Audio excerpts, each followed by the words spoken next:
So humana na siya idol no, katong ganina na i-erase man gud kay full storage mga idol, wala na ako na videohan eh pag-ayo. So nakaning sa akong igsuon na idol, okay na pud ni naro, andar pud ni siya sa ara niya kay service agingan. Okay na yung mga idol, na stock og 3 ka buwan, pero naagi na pud ni na mag-overhaul doon, andar na siya doon.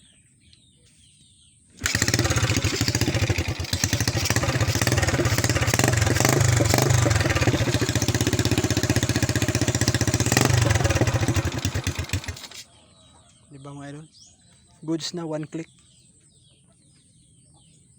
Bunog yung makina idol, kaya pati may pila na katagiyan eh, pero survive gyapon og overhaul na to eh, ato ang gikuanan. Dugay na pud siya na overhaul niya, ako lang nagtaod sa iyang kuan mga idol, ako nagpamasin crank shop ani, pag ilis sa connecting rod wala ako ipamasin eh. So na lang mga idol no, pag share ning video mga idol, dira ko sa balay kaayo mga idol no, dira share this video mga idol. J Moto Vlog, pag-follow sa bagong page ko na ko mga idol no, bali duha akong page na mga idol.